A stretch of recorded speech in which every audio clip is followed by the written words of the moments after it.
अनुराधा के पति का अचानक एक बीमारी से देहांत हो गया। 5 बेटियों की जिम्मेदारी अनुराधा पर आ गई। देख अनुराधा, अब हम तेरा और तेरी बेटियों का बोझ अब और नहीं उठा सकते। इन्हें ले और यहाँ से निकल जा। पर भाभी, मैं इन 5 को लेकर कहाँ जाऊंगी? मेरा कोई ठिकाना नहीं। माँ बापू भी गांव में चल बसे। इस घर से मेरी यादें जुड़ी हुई हैं। मैं इस घर में बहू बनकर आई थी। विनोद के जाने के बाद आप इतना क्यों बदल गई? बदलना पड़ा। हमारा दिमाग खराब नहीं है जो अपने पैरों पर खुद ही कुल्हाड़ी मार ले। अरे आने वाले समय में तेरी ये 5 बेटियां बड़ी होंगी तो तू तो इनकी शादी की जिम्मेदारी हमारे मत्थे मर देगी। चल निकल यहाँ से। रहम करो भाभी, इतनी रात में मैं अपनी बच्चियों को लेकर कहाँ जाऊंगी? ये ऐसे नहीं मानेगी। तू आगे से हट, इसे मैं धक्का देता हूँ। अनुराधा के जेठ जेठानी बड़ी क्रूरता से उसे उसकी बेटियों के साथ सड़क पर धक्का दे देते हैं। अब मैं इतनी रात में इन 5 को लेकर कहाँ जाऊं? मेरी मदद करो प्रभु। अनुराधा अपनी 5 बेटियों का हाथ थामे रात के अंधेरे में सड़क पर चल रही थी। मम्मी, बहुत डर लग रहा है। अंधेरे में कुछ भी दिखाई नहीं दे रहा। चिंता मत करो, मैं तुम्हारे साथ हूँ ना, डरो नहीं। मम्मी, अब हम कहाँ जाएंगे? ताऊ जी ताई जी ने तो घर से निकाल दिया। मम्मी, बहुत प्यास लगी है, पानी पीना है। पूजा, तू इन चारों का ध्यान रख, हाथ पकड़ के रखना। मैं सामने नल से पानी भरकर लाती हूँ। अनुराधा अपनी बेटियों को सड़क के किनारे बिठाकर पानी लेने चली जाती है। तभी एक गुंडा अनुराधा के पास आता है और उसका हाथ पकड़ लेता है। क्या बात है, प्यास लगी है क्या? कहो तो हम बुझा दें। मेरा हाथ छोड़ो, मुझे छोड़ दो। ओए, जब वो कह रही है तो छोड़ क्यों नहीं देता? अबे तू इसका कौन है जो बीच में टांग अड़ाने आ गया? मैं कोई भी हूँ, तुझे से क्या? लगता है तू ऐसे नहीं मानेगा। वो आदमी गुंडे को मार पीट कर वहाँ से भगा देता है। शुक्रिया भैया, आज आपने मेरी मदद की। इसमें शुक्रिया की कोई बात नहीं, ये तो मेरा फर्ज था बहन। अनुराधा अपनी बेटियों को लेकर जाने लगती है। तभी बहन, इतनी रात में तुम अकेली कहाँ जाओगी? यहीं पास में ही मेरी मौसी का घर है, रात वहाँ रुक जाना। बच्चियों के साथ अकेले रात में रहना खतरे से खाली नहीं। मम्मी, हम सबको भूख लगी है। चलो आओ, मौसी के घर चलते हैं, वहाँ सब पेट भर कर खाना। शुक्रिया भैया। वो आदमी अनुराधा और उसकी बेटियों को अपनी मौसी के घर ले जाता है। अरे आओ आओ बेटी, कितनी प्यारी और मासूम बच्चियां हैं। तुम्हारी कहानी सुनकर सचमुच मेरा भी दिल भर आया। कैसे निर्दयी लोगों की दुनिया बनती जा रही है। बेटी, तुम चिंता मत करो, तुम आराम से यहाँ जितने दिन चाहे रह सकती हो। मौसी जरा इधर आना, मैं कह रहा था बच्चियों को भूख। मौसी और वो आदमी बातें करने लगते हैं। कुछ देर बाद, माँ पानी पीना है, तुम यहीं पलंग पर बैठो, मैं लेकर आती हूँ। देखो मुन्नी बाई, बड़ी मुश्किल से ये चिड़िया और इसके चूजे हाथ में आए हैं। तुम्हारे तो दोनों हाथों में चांदी है, तुम अपनी दुकान आराम से चला सकती हो। बात तो तू ठीक कह रहा है, पर इसे शक तो नहीं हुआ ना कि ये कोठे पर लाई गई है और तू इसे और इसकी बेटियों को बेचने के लिए यहाँ लाए है? अरे नहीं मुन्नी बाई, बस अब तुम जल्दी से मेरे पैसे मुझे दो, मैं यहाँ से जाऊं। हाँ, ये आदमी मुझे यहाँ बेचने लाए है। नहीं, मुझे यहाँ से भागना होगा। मैं अपनी बेटियों के साथ कुछ गलत नहीं होने दूंगी। अनुराधा कमरे में जाती है। चलो बच्चों, हम यहाँ नहीं रुकेंगे, वो दरवाजा खुला है, एक एक करके तुम सब वहां से बाहर जाओ, आराम से, वो अंकल देख ना पाए। अनुराधा अपनी बेटियों के साथ चुपके से भागती है। तभी उस व्यक्ति की नजर उन पर पड़ जाती है और वो उन्हें पकड़ने के लिए दौड़ता है। मुन्नी बाई, हमें इन्हें पकड़ना होगा। हे ईश्वर, मेरी मदद करो प्रभु। भागो मेरी बच्चियों, और तेज, हमें इनके हाथ नहीं आना। तभी अनुराधा देखती है सामने हनुमान मंदिर है और वहाँ घंटियों की आवाज आ रही है। चलो बच्चों, जल्दी से हनुमान मंदिर में चलते हैं, वहाँ हमें कोई कुछ नहीं कहेगा। अब हम लोग इन्हें नहीं पकड़ सकते, ये हनुमान मंदिर में चली गई है। किसी ने हमें वहाँ देख लिया तो पुजारी और सब लोग हमें पुलिस को पकड़वा देंगे। कैसी किस्मत खराब है, इस सौदा भी हाथ से चला गया है। चलो वापस चलते हैं। हे बजरंग बली, आज आपने मेरी और मेरी बेटियों की जान बचाई, आप धन्य है प्रभु।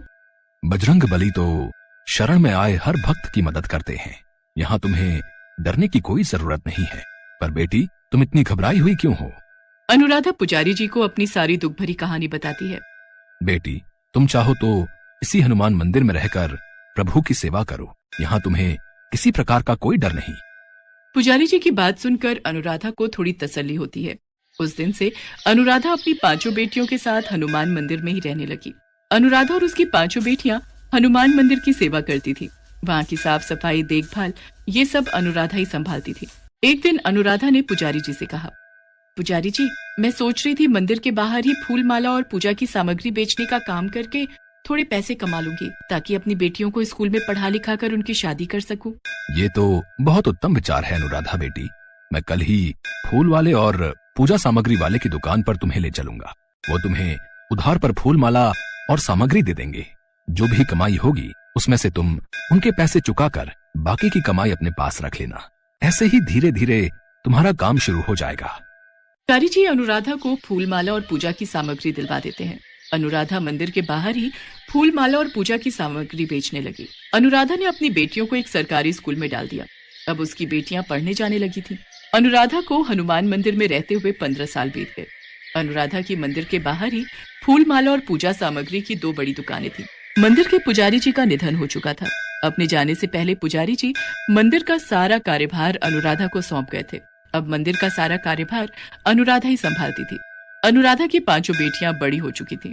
अनुराधा को शहर में बहुत से लोग जानते थे और उसके अच्छे व्यवहार से सभी परिचित थे। अनुराधा को अपनी 5 बेटियों की शादी के लिए कोई परेशानी नहीं हुई। हनुमान जी के आशीर्वाद से अनुराधा की 5 बेटियां आज अपने ससुराल में सुखी थीं। कहते हैं ना, जिसका कोई नहीं होता उसकी रक्षा करने वाले स्वयं भगवान होते हैं।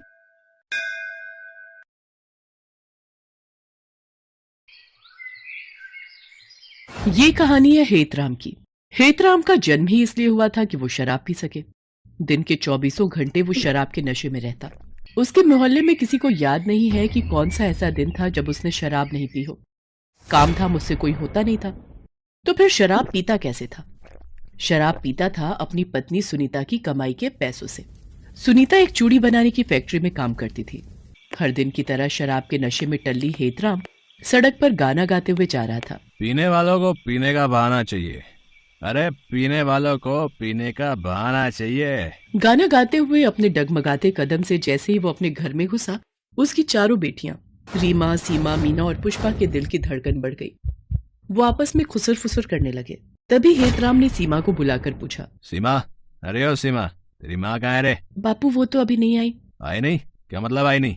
रात होने को आई और तुम्हारी माँ बाहर गैर मर्दों के साथ गुलछर्रे उड़ा रही है। आने दो आज उसे। मार मार कर उसकी सारी आशा की यहीं जमीन में मिला दूंगा। बेशर्म औरत, मेरी नाक कटा दी है इसने। पति घर पर आ गया है और वो बाहर मजे कर रही है। उसके मुंह से दारू का भपका उठ रहा था।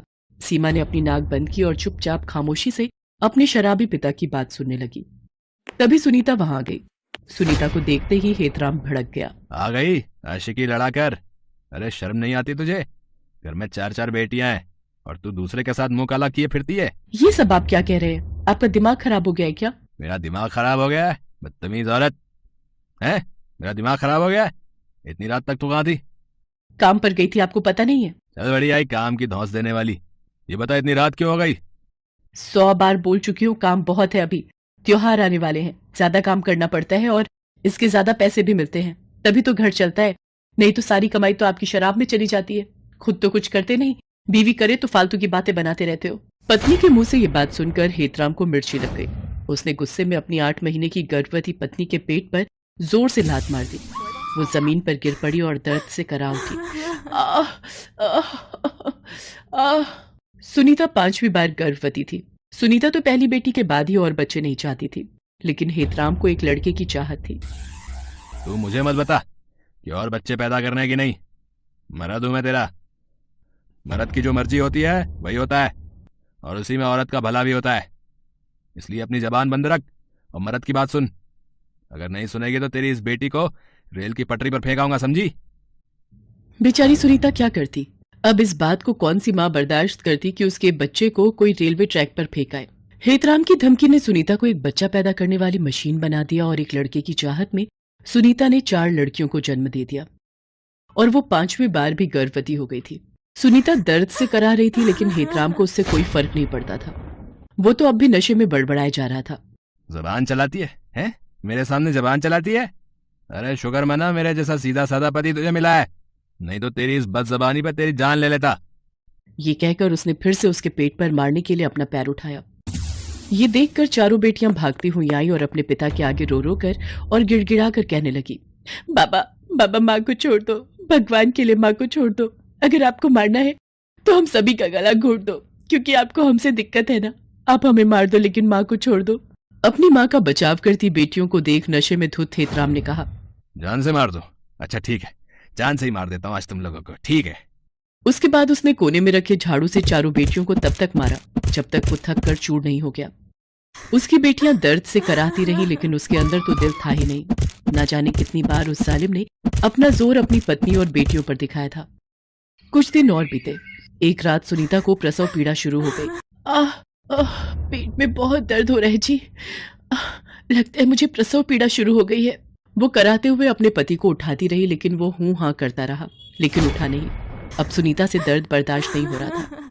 वो किसी तरह बाहर आई और अपनी बेटियों को बुलाया और कहा, बेटा बेटा अस्पताल जाना होगा।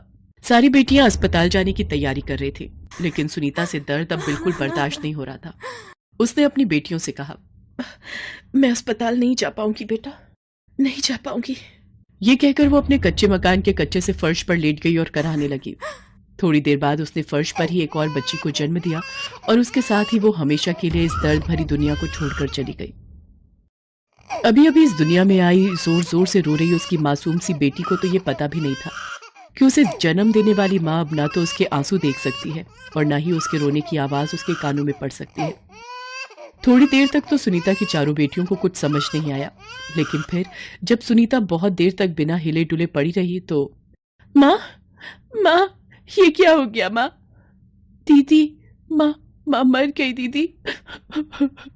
सीमा और रीमा भागकर अपने पिता को माँ की मौत के बारे में बताने गए। बापू बापू माँ हिलडुल नहीं रही है, देखो ना आप, देखो ना क्या हो गया उन्हें। लेकिन उस रात हेतराम भी नहीं उठा, वो भी सो गया सदा के लिए। शराब ने उसे इस बार वो नींद दी जिस नींद के बाद कोई नहीं जागता। एक ही रात में 5 बच्चियां अनाथ हो गईं। नन्ही सी अभी अभी इस दुनिया में आई मुन्नी भूख के मारे रो रही थी, लेकिन घर में कुछ था कहाँ जो उसे मिलता। किसी तरह सीमा पड़ोस से थोड़ा दूध मांग कर ले आई। उसने उस मासूम को दूध पिला दिया, वो सो गई।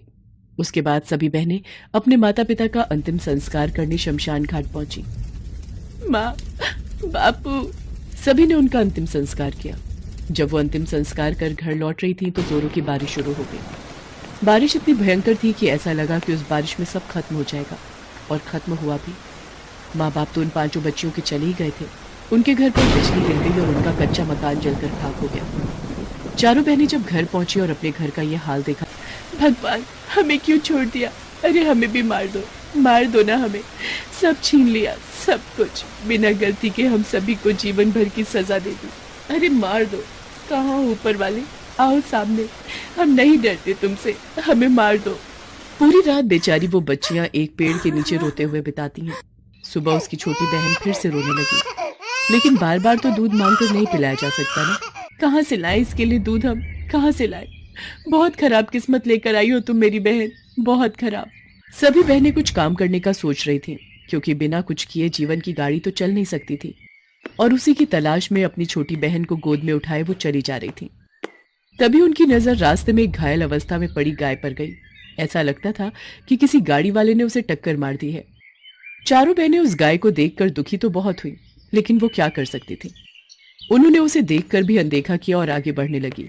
तभी वो गाय जोर जोर से रंभाने लगी। ऐसा लगा कि वो उन्हें कह रही हो कि मेरी मदद करो। चारों बहनों के पैर अनायास ही रुक गए। पुष्पा, पता नहीं मुझे ऐसा क्यों लगा कि ये गाय रंभाकर हमसे मदद मांग रही है। मुझे भी ऐसा ही लगा दीदी। चारों बहनों ने गाय की खूब सेवा की। अपने फटे चिटे कपड़े से ही थोड़ा कपड़ा फाड़कर उसके घाव पर बांधा। भूखी प्यासी वो बहनें उस गौ माता की सेवा करने लगी और फिर थक हार कर सो गईं। और जब उनकी नींद खुली तो उन्होंने देखा कि उनकी सबसे छोटी बहन गाय के बगल में चुपचाप लेटी हुई है और गौ माता उसे अपना दूध पिला रही है। चारों बहनें गौ माता के इस उपकार को गौर से देखने लगी और मन ही मन उनका धन्यवाद करने लगे। दीदी, गौ माता ने हमारी सारी चिंता ही दूर कर दी। अब मुन्नी को दूध की कोई दिक्कत नहीं होगी। मुन्नी दूध पीकर फिर सो गई। तब गौ माता फिर से जोर जोर से रंभाने लगी, जैसे उन सारी बहनों को शुक्रिया कह रही हो। गौ माता अब चारों बहनों के साथ ही रहने लगी। बहनों ने रोजी रोटी चलाने के लिए गौ माता के दूध से चाय बेचने का व्यापार शुरू किया। गौ माता के दूध से बनी चाय इतनी स्वादिष्ट होती कि इस चाय का स्वाद तो अद्भुत है। मैंने सच में ऐसी चाय आज तक नहीं पी। धीरे धीरे उनकी दुकान खूब चलने लगी। थोड़ा समय और बीता। अब उन बहनों ने गाय के दूध की मिठाइयां बनाकर बेचनी शुरू कर दी और वे मिठाइयां भी लोगों की जबान पर ऐसी चढ़ी कि जो भी एक बार उनकी दुकान की मिठाई खाता वो बार बार उनकी दुकान पर आता। धीरे धीरे कर उन बहनों का संघर्ष कम होता गया और गौ माता की कृपा और अपनी मेहनत से वे कामयाबी की नई नई मंजिल पाती। हेलो दोस्तों, कैसे हैं आप सब? हमारी कहानियाँ देखने के लिए हमारे चैनल को सब्सक्राइब कीजिए और हाँ, बेल आइकॉन पर क्लिक करना मत भूलिएगा।